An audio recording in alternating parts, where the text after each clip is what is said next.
ಅಸ್ಸಲಾಮು ಅಲೈಕುಮ್. ಎಲ್ಲರಿಗೂ ನನ್ನ ಹೊಸ ಬ್ಲಾಗ್ಗೆ ಸ್ವಾಗತ. ಹಸ್ಬೆಂಡಿನ ಮನೆಗೆ ಬಂದು ಇವತ್ತಿಗೆ 2ನೇ ದಿನ ಆಗ್ತಾ ಉಂಟು. ಇವತ್ತು ಈಗ ಬೆಳಿಗ್ಗೆ ಸಮಯ 9 ಗಂಟೆ ಆಯಿತು. ನಿನ್ನೆ ನಾನು ಹೇಳಿದ್ದೆ ಅಲ್ವಾ, ಪಕ್ಕದ ಮನೆಯಲ್ಲಿ ಒಂದು ಮದುವೆ ಉಂಟಂತ. ನನ್ನ ಹಸ್ಬೆಂಡಿದ್ದು ಫ್ರೆಂಡ್, ಆ್ಯಕ್ಚುಲಿ ಫ್ರೆಂಡ್ ಅಂದರೆ ಹಸ್ಬೆಂಡಿಗೂ ಅವನಿಗೂ ಒಂದೇ ಏಜ್ ಅಲ್ಲ, ಸ್ವಲ್ಪ ಜಾಸ್ತಿ ಕಮ್ಮಿ ಉಂಟು. ಬಟ್ ಆದರೂ ಸಹ ನಮ್ಮದು ನೇಬರ್ ಮತ್ತು ಫ್ರೆಂಡ್ ಅಂತ ಹೇಳಿ ನಮ್ಮನ್ನು ಮದುವೆಗೆಲ್ಲ ಕರೆದಿದ್ದಾರೆ, ಇನ್ವೈಟ್ ಮಾಡಿದ್ದಾರೆ. ಮದರಂಗಿಗೆ ಬಿಫೋರ್ ಹೆನ್ನ ಡೇ ಉಂಟಲ್ವ, ಅವತ್ತು ಗಂಡಸರಿಗೆ ಮಾತ್ರ ಕರೆದು ಮತ್ತು ಅವರ ಫ್ಯಾಮಿಲಿ ಮಾತ್ರ, ನಮ್ಮನ್ನೆಲ್ಲ ಕರೀಲಿಲ್ಲ. ಬಟ್ ಮದುವೆಗೆ ಎಲ್ಲರನ್ನು ಕರೆದಿದ್ದಾರೆ, ಎಲ್ಲರನ್ನು ಇನ್ವೈಟ್ ಮಾಡಿದ್ದಾರೆ. 1500 ಸಮಥಿಂಗ್ ಪೀಪಲ್ಗೆ ಇವತ್ತು ಫಂಕ್ಷನಲ್ಲಿ. ಸೊ ನಾವೆಲ್ಲ ಹೋಗ್ತಾ ಇದ್ದೇವೆ. ಈಗ ಬೆಳಿಗ್ಗೆದ್ದು ಬ್ರೇಕ್ಫಾಸ್ಟ್ ಎಲ್ಲ ಆಗಲಿಲ್ಲ, ಇನ್ನೂ ಆಗಬೇಕು. ಈಗ ನಾನು ಹಸ್ಬೆಂಡ್ ಮನೆಯಲ್ಲೇ ಇದ್ದೇನೆ, ಇಲ್ಲಿ ಒಂದು 2 ದಿನ ಇರ್ತೇನೆ. ಆಮೇಲೆ ನನ್ನ ಅಕ್ಕನ ಮನೆಗೆ ಹೋಗೋದು, ಅಲ್ಲಿಂದ ಮತ್ತೆ ಊರಿಗೆ ಹೋಗೋದು ಅಂತೇಳಿ. ಹಾಗೆ ನೋಡಿ, ಮದುಮಗನ ಕಾರೆಲ್ಲ ಇಲ್ಲಿ ರೆಡಿ ಮಾಡ್ತಾ ಇದ್ದಾರೆ. ನೋಡಿ, ಡೆಕೋರೇಷನ್ಸ್ ಎಲ್ಲ ಮಾಡ್ತಾ ಇದ್ದಾರೆ, ಹೂವೆಲ್ಲ ಇಟ್ಟು. ಈಗ ನಾವು ಕೂಡ ಹೊರಡಬೇಕು, ಇನ್ನು ಸಮಯ ಆಯಿತು. ಬೆಳಿಗ್ಗೆ ಎದ್ದು ಟೀ ಮಾಡಬೇಕಾದ್ರೆ ಹಾಲು ತಗೊಂಡು ಬರೋರು ಬೈಕಲ್ಲಿ ಈ ಥರ ಹಾಲು ತಗೊಂಡು ಬರ್ತಾರೆ. ನಾನು ಆಲ್ರೆಡಿ ಒಂದು ಶಾರ್ಟ್ಸ್ ಥರ ಹಾಕಿದ್ದೆ, ತಮಿಳುನಾಡಿನಲ್ಲಿ ಯಾವ ಥರ ಹಾಲು ಮಾರಾಟ ಮಾಡ್ತಾ ಬರ್ತಾರೆ ಅಂತ. ನೋಡಿ, ಈ ಥರ ಮನೆಗೆ ಸೈಕಲ್, ಅಥವಾ ಮುಂಚೆಲ್ಲ ಸೈಕಲ್ನಲ್ಲಿ ಬರ್ತಾ ಇದ್ರಂತೆ, ಈಗ ಬೈಕ್ ಆಗಿದೆ. ಬೈಕಲ್ಲಿ ಪರಿಶುದ್ಧವಾದಂತಹ ಹಸುವಿನ ಹಾಲನ್ನು, ಯಾವುದೇ ಕೆಮಿಕಲ್ ಇಲ್ಲದೆ, ಯಾವುದೇ ಕಲಬೆರಕೆಯನ್ನು ಮಾಡದಂತಹ ಪರಿಶುದ್ಧವಾದ ಇದುಂಟಲ್ಲ, ದನದ್ದು ಹಾಲು, ಅದನ್ನು ತಗೊಂಡು ಬರ್ತಾರೆ. ನಮಗೆ ಎಷ್ಟು ಬೇಕು, 1 ಲೀಟ್ರ್ 2 ಲೀಟ್ರ್, ಅದು ನಮ್ಮ ಇಷ್ಟ. ನಮ್ಗೆ ಇಷ್ಟಕ್ಕೆ ಅನುಗುಣವಾಗಿ ನಾವು ಪಾತ್ರೆಯನ್ನು ತಗೊಂಡು ಕೊಟ್ಟರೆ ಅವರು ನಮಗೆ ಹಾಲು ಕೊಡ್ತಾರೆ. ಇದನ್ನೊಂದು ಬುಕ್ಕಿನಲ್ಲಿ ಹಿಡಿದು ಬಿಡ್ತಾರೆ. ಅದನ್ನು ನಾವು ತಿಂಗಳಾಗುವಾಗ ಅವರಿಗೆ ಹಣ ಕೊಡಬೇಕು. ನಮ್ಮ ಹಸ್ಬೆಂಡಿನ ಊರಲ್ಲಿ ಈ ಥರ ಹಾಲನ್ನು ಮಾರಾಟ ಮಾಡ್ತಾರೆ ಫ್ರೆಂಡ್ಸ್. ಮತ್ತು ಪ್ಯಾಕೆಟ್ ಹಾಲು ಕೂಡ ಸಿಗ್ತದೆ. ಹಾಗೆ ಹಾಲು ಬಂತು, ಟೀ, ಕಾಫಿ. ನನಗೆ ಟೀ ಇಷ್ಟ ಅಲ್ಲ, ನನಗೆ ಕಾಫಿ ಇಟ್ಟರು. ಆಮೇಲೆ ಬ್ರೇಕ್ಫಾಸ್ಟ್ಗೆ ಸೇಮಿಯಾ ಬಿರಿಯಾನಿ. ನೋಡಿ, ಈ ಥರ ಇರ್ತದೆ. ಇದಕ್ಕೆ ಮೊಟ್ಟೆ ಹಾಕ್ತಾರೆ, ಚಿಕನ್ ಹಾಕ್ತಾರೆ, ಮೆಣಸಿನ ಹುಡಿ ಎಲ್ಲ ಹಾಕಿ, ಅರಶಿನ ಎಲ್ಲ ಹಾಕಿ, ಪರ್ಫೆಕ್ಟ್ ಆದಂತಹ ಯಮ್ಮಿ ಆದಂತಹ ಒಂದು ಸೇಮಿಯಾ ಬಿರಿಯಾನಿ, ತುಂಬ ಚೆನ್ನಾಗಿರ್ತದೆ. ಇದರದ್ದು ರೆಸಿಪಿ ಎಲ್ಲ ಇನ್ಶಾಲ್ಲ ನಾನು ಇನ್ನೊಮ್ಮೆ ಫ್ರೀಯಾಗಿ ಬರ್ತೇನಲ್ಲ, ಆಗ ನಾನು ಹಾಕಬೇಕಂತಿದ್ದೇನೆ. ಈ ಸಲ ನನಗೆ ಯಾವುದಕ್ಕೂ ಟೈಮ್ ಇಲ್ಲ ಫ್ರೆಂಡ್ಸ್. ಹಾಗೆ ನಾವು ಬೆಳಿಗ್ಗೆದ್ದು ಬ್ರೇಕ್ಫಾಸ್ಟ್ ಎಲ್ಲ ಮಾಡಿ ಹೂ ತಂದಿದ್ರು. ನನ್ನ ಹಸ್ಬೆಂಡಿದ್ದು ಅಣ್ಣ ಇದ್ದಾರಲ್ಲ, ಬ್ರದರ್, ಅವರು ಹೂ ತಂದಿದ್ರು. ತಮಿಳುನಾಡಿನಲ್ಲಿ ಯಾವುದೇ ಫಂಕ್ಷನ್ ಆಗಲಿ, ಹೂ ಇಲ್ಲದೆ ಇವರು ಫಂಕ್ಷನ್ ಕಡೆ ಹೋಗೋದೇ ಇಲ್ಲ. ಮತ್ತು ಹಸ್ಬೆಂಡ್ ಎಲ್ಲ ಇರ್ತಾರಲ್ಲ ಪಕ್ಕದಲ್ಲಿ, ಅಬ್ರಾಡಲ್ಲೆಲ್ಲ ಇರಲ್ಲ, ಪಕ್ಕದಲ್ಲೇ ಇರ್ತಾರೆ. ಕೆಲವರು ಹಸ್ಬೆಂಡು ಅಬ್ರಾಡಿಂದ ಬಂದಿರ್ತಾರೆ, ಅವರ ತಲೆಯಲ್ಲಿ ಅಂತೂ ಹೂ ಇಲ್ಲದೆ ಇರುವುದೇ ಇಲ್ಲ. ಯಾವಾಗಲೂ ಮಸ್ಟ್ ಆಗಿ ಇವರು ಫಂಕ್ಷನ್ಗೆ ಹೋಗುವಾಗಲಿ ಮನೆಯಲ್ಲಿ ಆಗಲಿ ಹೂ ಇಡ್ತಾನೆ ಇರ್ತಾರೆ. ಸೊ ಫಂಕ್ಷನ್ಗೆ ಹೋಗಬೇಕಾದ್ರೆ ಹೂವಂತೂ ಇವರಿಗೆ ಮಸ್ಟ್ ಆಗಿರ್ತದೆ. ಸೊ ನಾನು ಕೂಡ ಹೂವೆಲ್ಲ ಇಟ್ಕೊಂಡು ಈಗ ಮದುವೆಗೆ ಹೊರಟಿದ್ದೇವೆ. ಇದು ನೋಡಿ, ಮದುಮಗನ ಮನೆಯ ಹೊರಗಡೆ ಈ ಥರ ಅಲಂಕಾರ ಮಾಡಿದ್ದಾರೆ. ಈಗ ನಾವು ಹೋಗ್ತಾ ಇದ್ದೇವೆ. ಇಲ್ಲಿಂದ ಒಂದು ಜಸ್ಟ್ 5 to 10 minutes ಅಷ್ಟೇ ವಾಕಬಲ್ ಡಿಸ್ಟೆನ್ಸ್. ಸೊ ನಾನು ನಡ್ಕೊಂಡು ಹೋಗ್ತಾ ಇದ್ದೇವೆ. ಈಗ ನಾನು, ನನ್ನ ಹಸ್ಬೆಂಡ್ ಬ್ರದರ್ ಇದ್ದಾರಲ್ವಾ, ಅವರದ್ದು ವೈಫ್ ಅಂದರೆ ನನ್ನ ಅಕ್ಕ, ಆಮೇಲೆ ಅವರದ್ದು ತಂಗಿ. ಸೊ ನಾವು ಇಷ್ಟು 3 ಮಂದಿ ಹೋಗ್ತಾ ಇದ್ದೇವೆ. ನನ್ನ ಅಕ್ಕ ಬರ್ತಾ ಇಲ್ಲ, ಯಾಕಂದರೆ ಹೌಸ್ ವಾರ್ಮಿಂಗ್ ಆಗಿ ಮನೆಯಲ್ಲಿ ಸ್ವಲ್ಪ ಚಿಲ್ಲರಕ್ಕೆ. ಇದು ನೋಡಿ ನನ್ನ ಅಕ್ಕನ ಮನೆ, ಈ ಗ್ರೀನ್ ಕಲರ್ ಪೈಂಟ್ ತೋರ್ತಾ ಉಂಟಲ್ವಾ, ಇದು ನನ್ನ ಸಿಸ್ಟರ್ ಇದ್ದು ಮನೆ.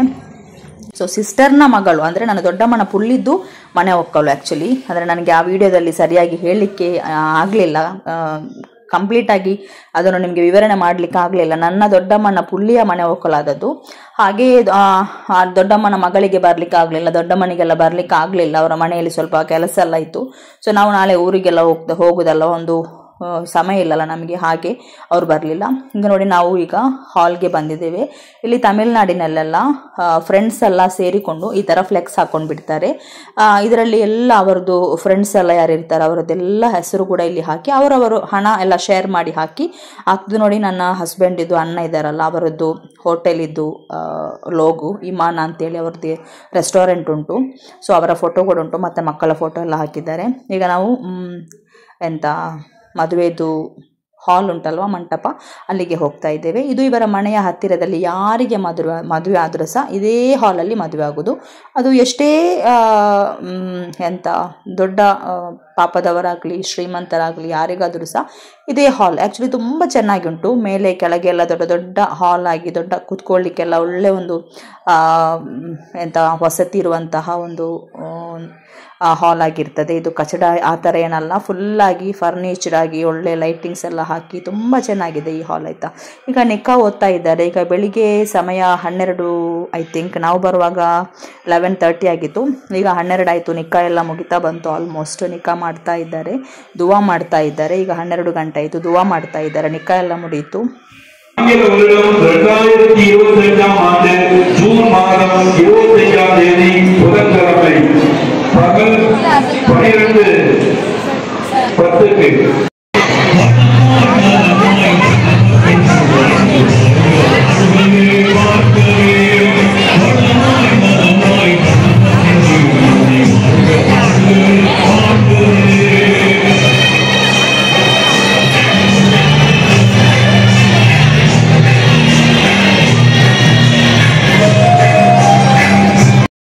ಎಲ್ಲ ಮುಗಿದ ತಕ್ಷಣ ಇಲ್ಲಿದೊಂದು ರೂಲ್ಸ್ ಏನಂದ್ರೆ, ಒಂದು ಸಂಪ್ರದಾಯ ಏನಂದ್ರೆ, ನಮ್ದು ಓಲ್ಡ್ ಆಗಿ ನಾವು ತಿಂತಾ ಇದ್ದ ಪಟಾಣಿ ಕಡಲೆ ಇತ್ತಲ್ವಾ, ಗಟ್ಟಿ ಗಟ್ಟಿಯಾಗಿತ್ತು ನೋಡಿ, ಅದನ್ನು ಒಂದು ಕವರ್ಗೆ ಹಾಕಿ ಎಲ್ರಿಗೂ ಯಾರೆಲ್ಲ ಬಂದಿರ್ತಾರೆ ಅವರಿಗೆಲ್ಲ ಸ್ವಲ್ಪ ಸ್ವಲ್ಪ ಪಟಾಣಿ ಕಡಲೆಯನ್ನು ಹಂಚ್ತಾರೆ. ಇದು ಎಲ್ಲ ಮದುವೆಗೆ ಕೂಡ ಹೀಗೇನೆ ಫ್ರೆಂಡ್ಸ್. ಯಾಕೆ ಕೊಡ್ತಾರೆ ಅಂತ ನನಗೆ ಗೊತ್ತಿಲ್ಲ, ಇಲ್ಲಿದೊಂದು ಸಂಪ್ರದಾಯ ಅಂತ ಹೇಳಿದ್ರು. ಎಲ್ಲ ಫಂಕ್ಷನ್ಗೆ ಕೂಡ ಮದುವೆ ಮುಗಿದ ತಕ್ಷಣ ಈ ತರ ಕೊಡ್ತಾರಂತೆ. ಈಗ ನೋಡಿ ನಿಕ್ಕಾ ಎಲ್ಲ ಮುಗಿಯಿತು. ಎಲ್ಲ ಫ್ರೆಂಡ್ಸ್ ಆ್ಯಂಡ್ ಫ್ಯಾಮಿಲಿ ಸರ್ಕಲಲ್ಲಿ ಇದ್ದವರೆಲ್ಲ ಬಂದು ಕೈ ಕೊಟ್ಟು ಆಮೇಲೆ ವಿಶ್ ಮಾಡಿ ಎಲ್ಲ ಹೋಗ್ತಾ ಇದ್ದಾರೆ. ಈಗ ಸ್ಟೇಜಲ್ಲಿರೋರೆಲ್ಲ ಅವರದ್ದು ಫ್ರೆಂಡ್ಸ್, ಹುಡುಗನದ್ದು ಫ್ರೆಂಡ್ಸ್, ಅಂದರೆ ಒಂದೇ ಏಜಲ್ಲಿ ಇರೋರಲ್ಲ, ಸ್ವಲ್ಪ ಸೀನಿಯರ್ಸ್ ಇದ್ದಾರೆ, ಜೂನಿಯರ್ಸ್ ಇದ್ದಾರೆ. ಬಟ್ ಎಲ್ಲರಿಗೂ ಕೂಡ ಇಲ್ಲಿದು ಒಂದು ಏನಂದರೆ ಒಂದು ರೂಲ್ಸ್ ಅಂತ ಕೇಳಿದರೆ ನಂಗೆ ಗೊತ್ತಿಲ್ಲ. ಬಟ್ ಆದರೂ ಸಹ ಯಾರೆಲ್ಲ ಫ್ರೆಂಡ್ಸ್ ಇರ್ತಾರೆ, ಒಂದು 50 ಸಮಥಿಂಗ್ ಪೀಪಲ್ ಇದ್ದಾರೆ ಐ ಥಿಂಕ್ ಫ್ರೆಂಡ್ಸ್, ಅವರಿಗೆಲ್ಲರಿಗೂ ಕೂಡ ಹುಡುಗನ ಕಡೆಯಿಂದನೇ ಡ್ರೆಸ್, ಪರ್ ಶರ್ಟ್ಗೆ 600, 700, 800 ಸಮಥಿಂಗ್ ತನಕ ಶರ್ಟ್ ಇರ್ತದೆ. ಕೆಲವರು 1,000 ಕೂಡ ತೆಗಿತಾರಂತೆ, ಅದು ಅವರವರದ್ದು ಕೆಪಾಸಿಟಿ. ಸೊ ಒಬ್ಬೊಬ್ಬರಿಗೆ ಎಷ್ಟು ಫ್ರೆಂಡ್ಸ್ ಇದ್ದಾರೆ, ಒಂದು 50, 60, 70 ಎಷ್ಟು ಫ್ರೆಂಡ್ಸ್ ಇದ್ದಾರೆ, ಎಲ್ಲರಿಗೂ ಕೂಡ ಮದುಮಗನೇ ಅವನ ಕೈಯಿಂದ ಹಣ ಕೊಟ್ಟು ಎಲ್ರಿಗೂ ಅವನು ಡ್ರೆಸ್ ಅನ್ನು ತೆಗೆದುಕೊಡುವುದು. ಈ ಸಲ ಈ ಮದುವೆಗೆ ನನ್ನ ಹಸ್ಬೆಂಡ್ ಇಲ್ಲ, ಸೊ ಹಸ್ಬೆಂಡಿಗೆ ಶರ್ಟ್ ಸಿಗ್ಲಿಲ್ಲ. ಈಗ ನೋಡಿ ಊಟದ ತಯಾರಿ ಆಗ್ತಾ ಉಂಟು. ಭಂಡಾರಿಗಳೆಲ್ಲ ಊಟವನ್ನು ರೆಡಿ ಮಾಡಿ ಯಾವ ತರ ಕೊಡ್ತಾ ಇದ್ದಾರೆ ಅಂತ ನೋಡಿ ನೀವು. ಈ ತರ ಒಂದೊಂದು ಪ್ಲೇಟಿಗೆ ಹಾಕಿ ಇಟ್ಟಿರ್ತಾರೆ, ಅದನ್ನು ಲೈನ್ ಆಗಿ ಬಡಿಸ್ಕೊಂಡು ಹೋಗ್ತಾರೆ. ಇಲ್ಲಿದ್ದು ಬಡಿಸುವ ವಿಧಾನವನ್ನು ನಿಮಗೆ ನಾನು ಫಸ್ಟಿಗೆ ತೋರಿಸ್ತೇನೆ. ನಮ್ಮ ಊರಿನಲ್ಲಿ ಬಡಿಸಿದ ಹಾಗೆ ಅಲ್ಲ ಫ್ರೆಂಡ್ಸ್, ಇಲ್ಲಿ ಸಾಲಾಗಿ ಈ ತರ ಟೇಬಲ್ ಹಾಕಿಬಿಡ್ತಾರೆ. ಓಕೆ, ಆಮೇಲೆ ಈ ಥರದೊಂದು ಪೇಪರ್ ಇರ್ತದೆ, ಆ ಪೇಪರನ್ನು ಟೇಬಲ್ ಮೇಲೆ ಹಾಕಿಬಿಡ್ತಾರೆ. ಯಾಕಂದರೆ ಒರೆಸುವ ಹಾಗೆ ಇಲ್ಲ, ಒರೆಸಿಕೊಂಡು ಗಲೀಜು ಮಾಡಿಕೊಳ್ಳುವಂತಹ ಒಂದು ವಿಷಯನೇ ಇಲ್ಲಿಲ್ಲ. ಈ ಥರ ಪೇಪರ್ ಹಾಕಿಬಿಡ್ತಾರೆ, ಇದರ ಮೇಲೆಗೆ ಎಲೆ ಇಡ್ತಾರೆ, ಆಮೇಲೆ ಎಲೆಯನ್ನು ಮತ್ತು ಈ ಪೇಪರನ್ನೆಲ್ಲ ಒಟ್ಟಿಗೆ ತೆಗೆದುಕೊಂಡು ವೇಸ್ಟಿಗೆ ಹಾಕಿಬಿಡ್ತಾರೆ. ಸೊ ಹಾಗಿರುವಾಗ ಇಲ್ಲಿ ಸ್ವಲ್ಪ ಕೂಡ ಗಲೀಜಾಗುವುದೇ ಇಲ್ಲ. ಆಮೇಲೆ ಲೈನಲ್ಲಿ ಕುತ್ಕೊಳ್ಳಿಸ್ತಾರ, ಒಬ್ಬೊಬ್ಬರಾಗೆ ಒಂದೊಂದನ್ನೇ ಇಟ್ಕೊಂಡು ಬರ್ತಾರೆ. ಫಸ್ಟಿಗೆ ಒಬ್ಬ ಎಲೆಯನ್ನು ಆಲ್ರೆಡಿ ವಾಶ್ ಮಾಡಿ ಇಟ್ಟಿರ್ತಾರೆ. ಸೊ ಅದನ್ನು ನಮಗೆ ಒಬ್ಬೊಬ್ಬರಾಗೆ ಬಂದು ಒಂದೊಂದು ಕ್ಯಾಟಗರಿಯಲ್ಲಿ ಇರ್ತಾರೆ. ಒಬ್ಬರು ಬಾಳೆ ಎಲೆ ಹಾಕಿದರೆ, ಒಬ್ಬ ನೀರು ಕುಡಿಲಿಕ್ಕೆ ಇಡ್ತಾನೆ, ಮತ್ತು ಇನ್ನು ಕೆಲವರು ರೈತ ಇಡ್ತಾರೆ, ಕೆಲವರು ಹಲ್ವಾ ಇಡ್ತಾರೆ. ಇದು ಬ್ರೆಡ್ ಹಲ್ವಾ ನೋಡಿ, ಬ್ರೆಡ್ ಹಲ್ವಾಗೆ ಏನೋ ಹಾಕಿದ್ದಾರೆ ಸ್ವೀಟ್. ಬ್ರೆಡ್ ಹಲ್ವಾ ಆದ ನಂತರ ಏನು ನೆಕ್ಸ್ಟ್, ಹಾಗೆ ಒಬ್ಬೊಬ್ಬರಾಗಿ ಒಂದೊಂದು ಬ್ಯಾಚಲ್ಲಿ ಹಾಕ್ತಾ ಬರ್ತಾರೆ. ಇದು ನೋಡಿ ಕತ್ರಿಕಾ ಪಚ್ಚಡಿ ಅಂತ ಹೇಳ್ತಾರೆ. ಕತ್ರಿಕಾ ಪಚ್ಚಡಿ ಅಂದರೆ ನಮ್ಮ ಊರಲ್ಲಿ ಗುಳ್ಳೆ ಸಿಗ್ತದಲ್ಲ, ಬ್ರಿಂಜಲ್, ಆ ಬ್ರಿಂಜಲ್ಗೆ ಸ್ವಲ್ಪ ಸ್ವೀಟೆಲ್ಲ ಹಾಕಿ ತುಂಬ ಯಮ್ಮಿ ಆಗಿರ್ತದೆ, ತುಂಬ ಟೇಸ್ಟ್ ಆಗಿರ್ತದೆ, ಹೇಳಲಿಕ್ಕೆ ವಾರ್ತೆಯೇ ಇಲ್ಲ, ಅಷ್ಟು ಯಮ್ಮಿ. ಆಮೇಲೆ ಚಿಕನ್ 65 ಕೂಡ ಇಟ್ಟಿರ್ತಾರೆ, ಮತ್ತು ಪಾಯಸಂ ಕೂಡ ಕೊಡ್ತಾರೆ. ಈಗ ನಾನು ಸ್ವಲ್ಪ ನೀರನ್ನು ಹಾಕಿ ಸ್ವಲ್ಪ ಜಸ್ಟ್ ಒಂದು ಫಾರ್ಮಾಲಿಟೀಸ್ಗೋಸ್ಕರ ಈ ಥರ ಸ್ವಲ್ಪ ವಾಶ್ ಮಾಡ್ತಾ ಇದ್ದೇನೆ. ವಾಶ್ ಮಾಡಿದ ನಂತರ ನಮ್ಮದು ಬಡಿಸುವ ಕೆಲಸ ಎಲ್ಲ ಮುಗೀತು. ಈಗ ಮೇನ್ ಕೋರ್ಸ್ ಆಗಿ ನಮ್ಮದು ರೈಸ್ ಬಿರಿಯಾನಿ ಬರ್ತಾ ಉಂಟು. ಸೊ ಬಿರಿಯಾನಿ ಯಾವ ಥರ ಇರ್ತದೆ ಅಂತ ನಿಮ್ಮೊಂದಿಗೆ ನಾನು ಶೇರ್ ಮಾಡ್ತೀನಿ. ಈಗ ಸೈಡ್ ಡಿಶ್ ಎಲ್ಲ ನೋಡಿದ್ರಲ್ವಾ, ರೈತ, ಹಲ್ವಾ, ಆಮೇಲೆ ಕತ್ರಿಕಾ ಪಚ್ಚಡಿ, ಚಿಕನ್ 65, ನೀರು, ಬಾಳೆ ಎಲೆ ಇಷ್ಟನ್ನು ಇಟ್ಬಿಟ್ಟು ಈಗ ಮಟನ್ ಬಿರಿಯಾನಿ ಬರ್ತಾ ಉಂಟು ನೋಡಿ ಫ್ರೆಂಡ್ಸ್. ಇದನ್ನು ನೋಡಿದರೆ ನನಗೆ ಬಾಯಲ್ಲಿ ನೀರು ಬರ್ತಾ ಉಂಟು. It was so yummy, very juicy. Mutton ಅಂತೂ ಬಾಯಲ್ಲಿಟ್ಟರೆ ಕರಗೋಗ್ಬಿಟ್ಟಿತ್ತು, ಅಷ್ಟು ಟೇಸ್ಟಿ. ನಾನು ಹೇಳುವಾಗ ನೀವು ಹೇಳ್ಬೋದು ಇವಳೆಂತ ಊಟ ನೋಡೋದು ಊರಿನಿಂದ ಬಂದಿದ್ದಾಳ ಅಂತ. ಅಲ್ಲ ಫ್ರೆಂಡ್ಸ್, ಬಟ್ ನಾನು ಮ್ಯಾಂಗ್ಳೂರಲ್ಲಿ ಎಲ್ಲಿ ಕೂಡ ಹಣ ಕೊಟ್ಟರೂ ಕೂಡ, ಎಷ್ಟೇ ಹೈ ಎಂಡ್ ಹೋಟೆಲ್ ರೆಸ್ಟೋರೆಂಟ್ಗೆ ಹೋದರೂ ಕೂಡ ಈ ಒಂದು ಟೇಸ್ಟಿ ಆದಂತಹ, ಜ್ಯೂಸಿ ಆದಂತಹ ಈ ಥರದ್ದು mutton biryani I never tried. ಇಲ್ಲಿ ಮ್ಯಾಂಗ್ಳೂರಲ್ಲಿ ಹೇಳಬೇಕಾದ್ರೆ. ಬಟ್ ತಮಿಳ್ನಾಡಿನಲ್ಲಿ ತಮಿಳ್ನಾಡಿನ ಒಂದು ಫಂಕ್ಷನ್ನಿಗೆ ಹೋದಂತಹ ಒಂದು ಬಿರಿಯಾನಿ ಉಂಟಲ್ಲ, ಇಟ್ ವಾಸ್ ಔಟ್ಸ್ಟ್ಯಾಂಡಿಂಗ್. ಇದಕ್ಕೆ ಏನು ಹೇಳಬೇಕಂತ ನನಗೆ ಗೊತ್ತಿಲ್ಲ. ಈಗ ಊಟ ಎಲ್ಲ ಮಾಡಿ ಆಯಿತು, ಎಳೆಯನ್ನು ಮಡಿಚಿ ಇಟ್ಟಿದ್ದೇನೆ, ಅದನ್ನು ಬಂದು ತಗೊಂಡು ಹೋಗ್ತಾರೆ. ಆಮೇಲೆ ನೋಡಿ ಅಡಿಯಲ್ಲಿರುವಂತಹ ಪೇಪರ್ ಏನಿದೆ ಅದನ್ನೆಲ್ಲವನ್ನು ತೆಗಿತಾರೆ. ಒರೆಸ್ಬೇಕು, ಗಲೀಜಾಗಬೇಕು ಅಂತಹ ವಿಷಯನೇ ಇಲ್ಲ ನೋಡಿ. ಫುಲ್ಲಾಗಿ ನಂದು ಟೇಬಲ್ ಕ್ಲೀನ್ ಆಗಿದೆ. ಈಗ ನನ್ನದು ಆಪೋಸಿಟಲ್ಲಿರುವಂತಹ ಟೇಬಲ್ ಯಾವ ಥರ ಕ್ಲೀನ್ ಮಾಡ್ತಾರೆ ಅಂತ ನೋಡಿ. ಅದರಲ್ಲಿರುವಂತಹ ಪೇಪರನ್ನೆಲ್ಲವನ್ನು ಕಟ್ಟಿ ಬಕೆಟ್ಗೆ ಹಾಕಿ ಬಿಡ್ತಾರೆ ಅಷ್ಟೇ. ಅವ ವೆರಿ ಈಸಿ, ತುಂಬ ಕೆಲಸ ಕೂಡ ಇರಲ್ಲ. ನೆಕ್ಸ್ಟ್ ಬ್ಯಾಚಿಗೆ ಯಾರು ಕೂತ್ಕೊಳ್ತಾರೆ ಅವರಿಗೆ ಅದೇ ಥರ ಪೇಪರ್ ಹಾಕ್ತಾರೆ, ಮಾಡ್ತಾರೆ. ಈಗ ನಾನು ಬಂದಿರೋದು ಮದುಮಗಳನ್ನು ನೋಡಲಿಕ್ಕೆ. ಆ್ಯಕ್ಚುಲಿ ಮುಖವನ್ನು ತೋರಿಸುವುದಿಲ್ಲ ಇವರು.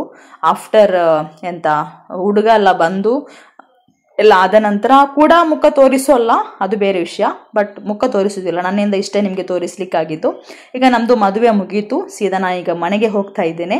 ಇವತ್ತು ಇದು ವಿಡಿಯೋ ಇಷ್ಟೇ ಫ್ರೆಂಡ್ಸ್. ಇಷ್ಟ ಆದರೆ ಲೈಕ್ ಮಾಡಿ, ನಿಮ್ಗೆ ಏನಾದರೂ ಅನಿಸಿಕ್ಕಿದ್ರೆ ಕಮೆಂಟ್ ಸೆಕ್ಷನಲ್ಲಿ ತಿಳಿಸಿ. ನಾಳೆ ಇನ್ನೊಂದು ವಿಡಿಯೋದೊಂದಿಗೆ, ಹೊಸ ವಿಡಿಯೋದೊಂದಿಗೆ ಬರ್ತೀನಿ. ಸ್ವಲ್ಪ ನಾದಿನ ಮನೆಗೆಲ್ಲ ಹೋಗ್ಲಿಕ್ಕುಂಟು, ಆ ವಿಡಿಯೋದೊಂದಿಗೆ ಬರ್ತೀನಿ. Thank you so much for watching. Next video. Bye. ಅಸ್ಸಲಾಮು ಅಲೈಕುಮ್.